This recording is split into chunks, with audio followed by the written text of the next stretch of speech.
वक्रतुंड महाकाय सूर्यकोटि समप्रभ निर्विघ्नं कुरु मे देव सर्वकार्येषु सर्वदा।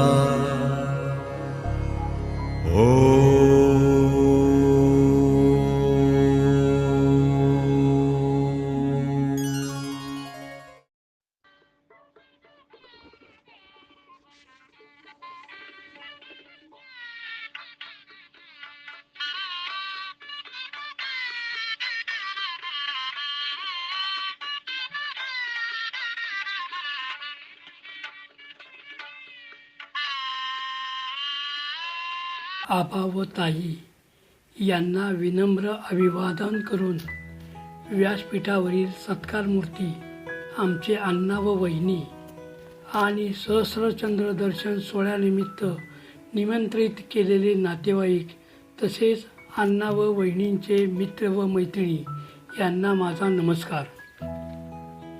मी पंडित उर्फ लक्ष्मण कुंभार आपल्या सर्वांचा नाना।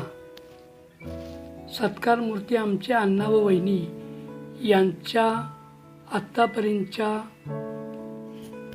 संसाररूपी प्रवास केलेल्या प्रसंगाचे थोडक्यात मनोगत व्यक्त करीत आहे।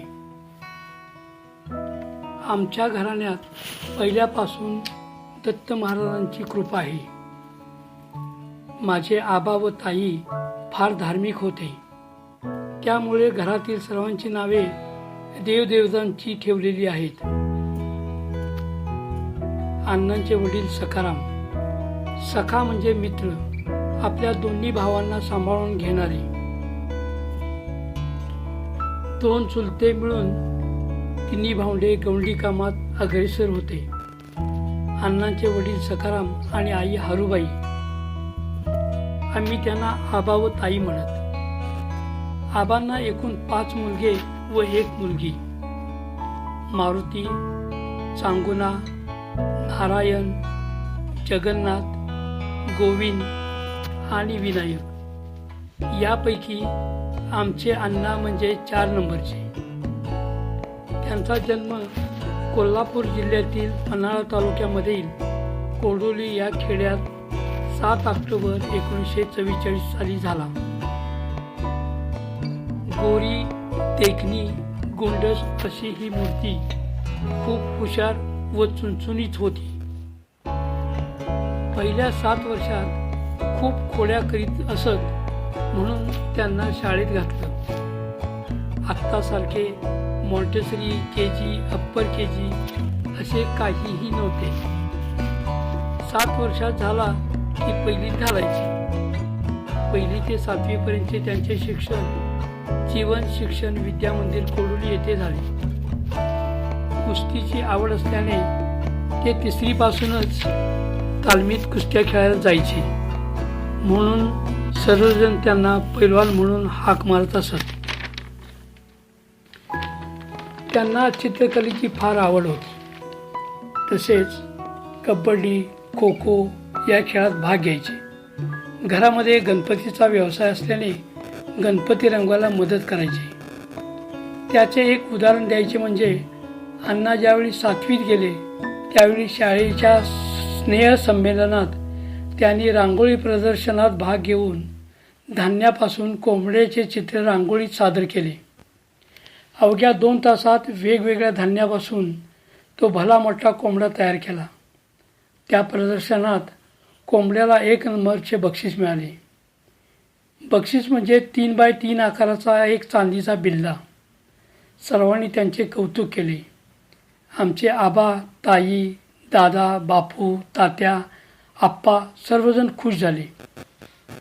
तालमीत कुस्त्या खेळत असल्याने गावोगावी शेजारच्या खेड्यापाड्यात जत्रेमध्ये कुस्त्यांची मैदाने असायची।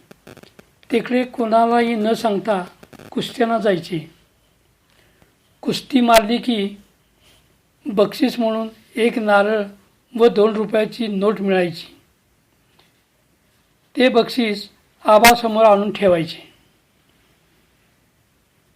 7वी पास झाल्यावर 8वीला कोडोली विद्यालय कोडोली या इंग्रजी शाळेत नाव घातले. तेथील हेडमास्तर गायकवाड सर खूपच कडक. जरा जरी एखादी चूक झाली की कान धरून उठाबशा काढायला लावायचे. परंतु आमचे अण्णा हुशार असल्याने, चित्रकला व कबड्डी खो खो खेळात प्रवीण असल्याने त्यांचे लाडके होते. तालुका पातळीवर खेळांचे सामने असायचे. 10वीमध्ये असताना कबड्डी संघाला अण्णांनी एक फार मोठी ट्रॉफी मिळवून दिली. 11वीला SSCमध्ये भाग घेतला. SSC म्हणजे छात्र सैनिक. त्या छात्र सैनिकीमध्ये परेड या विषयात त्यांनी शिस्तीचे बक्षीस घेतले. 11वीनंतर शाळेला रामराम केला. इयत्ता 5वी ते 11वीपर्यंत त्यांनी पैलवानकी, पोहणे, चित्रकार, कबड्डी, छात्रसैनिक अशा अनेक क्षेत्रात नाविन्य मिळवून बक्षिसं मिळवली होती. नोकरीबाबत सांगायचे म्हणजे आमचे थोरले बंधू पुण्यातील परांजपे साहेबांच्या नायक्रोम मेटल अशा फॅब्रिकेशन व बांधकाम करण्याच्या मोठ्या कंपनीत नोकरीस होते. वर्षातून 3-4 वेळा ते गावी येत असत. अण्णांची 11वी पूर्ण झाली होती.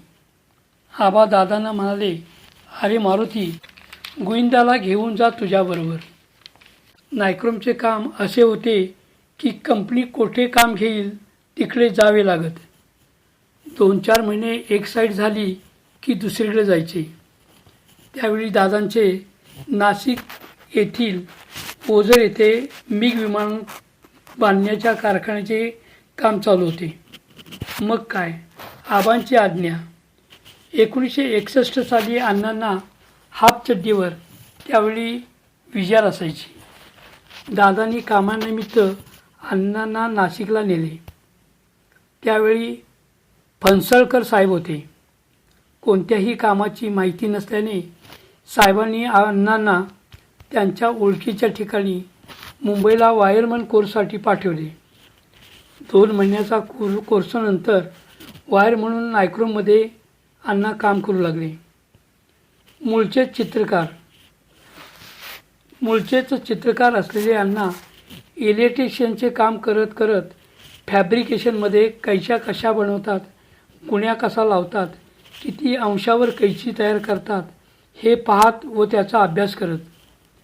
त्या कामात ते इतके हुशार झाले की कैच्यांचे स्वतः डिझाईन बनवायला लागले.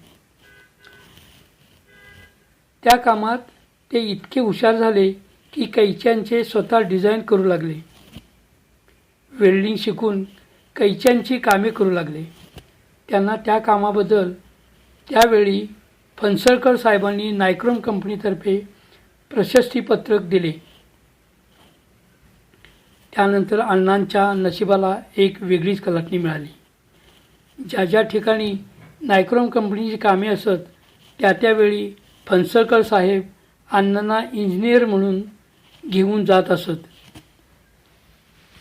त्यांची कामाची ठिकाणी पाहिली तर नाशिक, राजस्थान, मद्रास, दिल्ली, गुजरात, मध्य प्रदेश, कलकत्ता, वाडी जंक्शन, शंकेश्वर, नांदेड अशा ठिकाणी त्यांच्या देखरेखीखाली फार मोठी कामे झाली.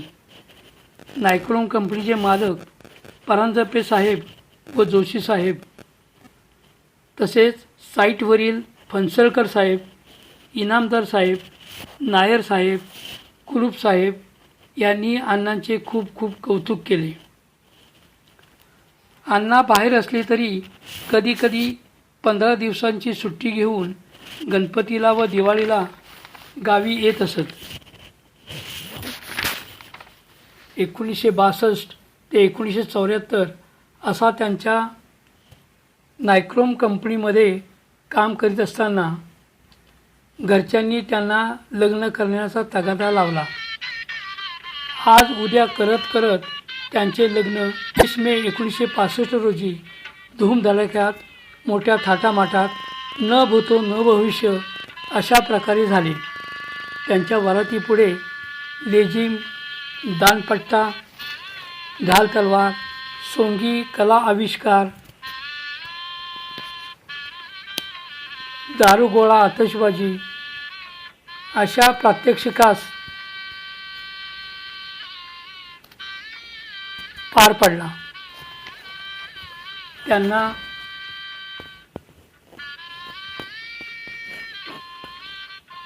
साजेल अशी शिक्षित, गोरीपान, देखणी, गुणवान, सालस पत्नी मिळाली. दीर, नणंद, सासू सासरे, जावा यांच्याशी मन मिळवून राहून त्या कोडुरी गावीच राहू लागल्या. सख्खे चुलत असा कधीच भेदभाव कोणीही कधीही आजतागत केला नाही.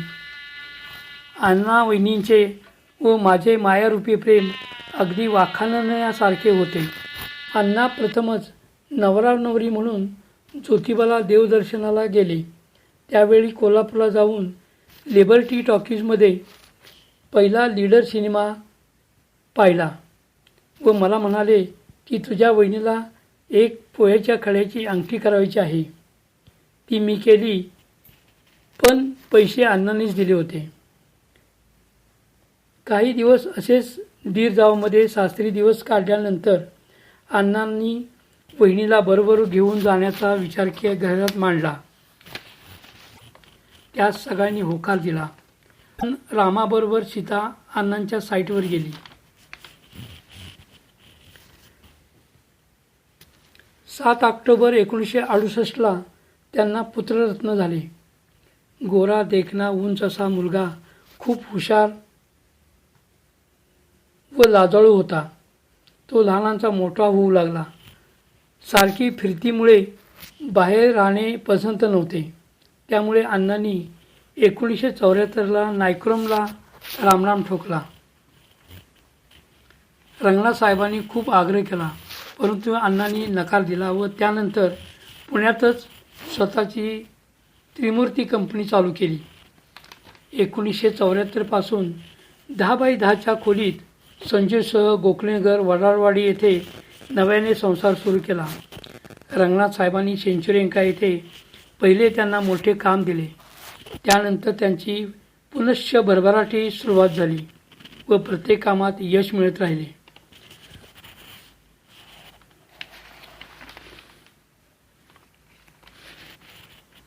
अण्णांना फिरायला खूप आवडायचे. त्यांनी वहिनींना देखील कधीच काहीही कमी पडू दिले नाही. नाटक, सिनेमा, हॉटेलिंग अगदी सर्व मनापासून केले. हळूहळू संजू मोठा होऊ लागला. मॉडर्न हायस्कूलमध्ये शाळा शिकला. मोठा झाला. तोही एका कंपनीत चांगल्या उच्च पदावर काम करत आहे. 7 मे 1977 अण्णांना कन्यारत्न झाले. आम्ही तिला पप्पू म्हणतो. तीही अतिशय गोरीपान, देखणी. ती जन्मली त्यावेळी तिच्या गोरेपणामुळे शरीरातील अशुद्ध रक्तवाहिन्या निळ्या रंगाच्या स्पष्ट दिसत होत्या. त्यामुळे तिच्या त्वचेचा निळा रंग भासत होता. मोठी झाल्यावर तिलाही मॉडर्न शाळेत घातले. छोटे कुटुंब, सुखी कुटुंब, खूप सुखी जीवन जगत होते. मुलगी झाल्याच्या आनंदात असताना 1978 रोजी त्यांच्या मातोश्री म्हणजे आमच्या ताईंचे वृद्धापकाळाने निधन झाले. त्या दुःखाचा डोंगर उभा असतानाच अवघ्या 15 दिवसात आईच्या मृत्यूच्या धक्क्याने आमच्या आबांचे 9 सप्टेंबर 78 रोजी निधन झाले. 2 महिने असेच गावी गेले. सर्व दुःख विसरून परत पुण्याला आल्यावर आपल्या कामावर लक्ष देण्यास सुरुवात केली. पण कामात त्यांचे लक्ष लागत नव्हते. मन रमेनासे झाले.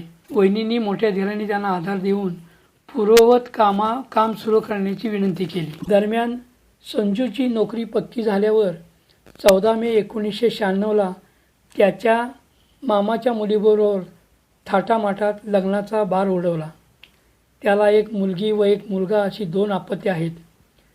पप्पूसुद्धा मोठी झाल्याने BCom शिक्षण पूर्ण झाल्यावर तिचे सातारच्या नेर्लेकर कुटुंबातील MTech झालेल्या मेहनती हुशार अशा मुलाशी 21 एप्रिल 1998 रोजी लग्न लावून दिले. तिलाही 2 मुले आहेत. पहिली मुलगी व दुसरा मुलगा. सध्या नेर्लेकर कुटुंबीय लंडनला राहत असून घरभर श्रीमंत आहेत. हे कुटुंब आनंदात आहे. तीही तिच्या वडिलांप्रमाणे यशाची एक एक पायरी चढून श्रीमंतीच्या टप्प्यावर उभी आहे. मला आवर्जून एक गोष्ट सांगावीशी वाटते, ती म्हणजे पप्पूचा जन्म नेर्लेकर नावाच्या हॉस्पिटलमध्ये झाला आणि तिला नेर्लेकर आडनावाचे सासरही मिळाले. हा एक योगायोगच म्हणावा लागेल. वडारवाडी येथे राहण्याने अण्णांना कामाच्या पत्त्यासाठी कुठेतरी दुसरीकडे जागा घेणे गरजेचे होते. त्यामुळे त्यांनी करवेरनगरला 1983 साली एक जागा घेऊन टुमदार घर बांधले.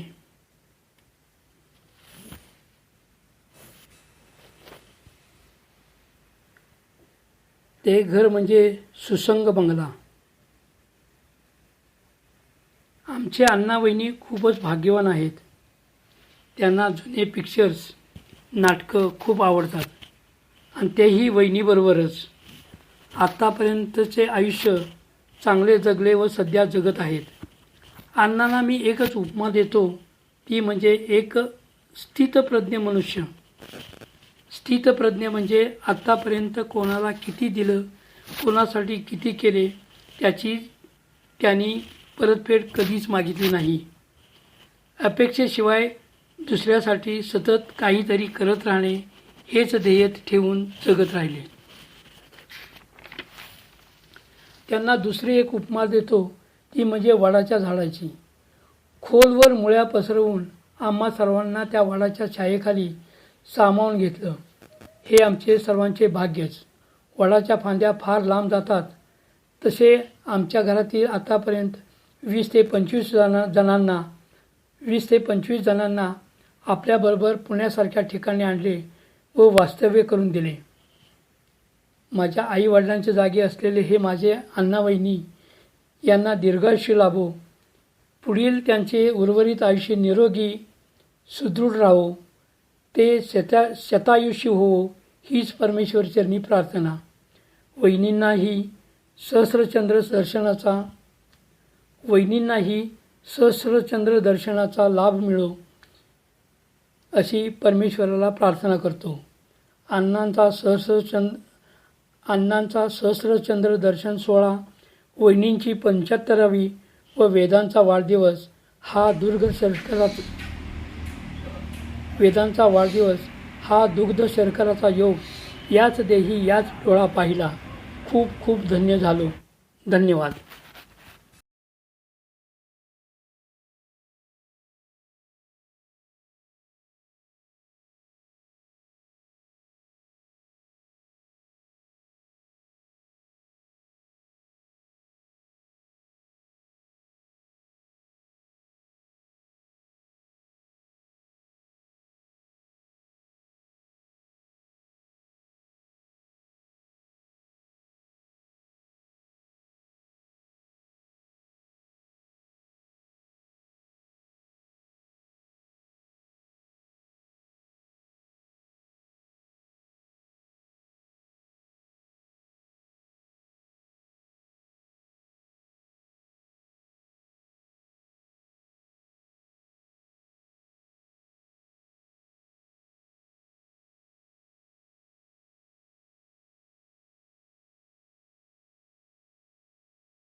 भुला न पाओगे जब कांटा लगा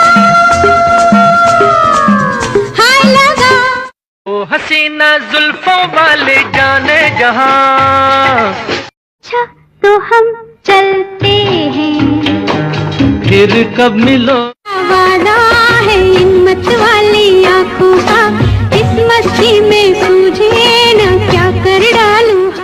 तेरे कारण तेरे कारण तेरे कारण मेरे चला हूँ मैं गली गली आँखों के सिवा दुनिया। पर्दे में रहने दो, पर्दा ना उठाओ, पर्दे में सायला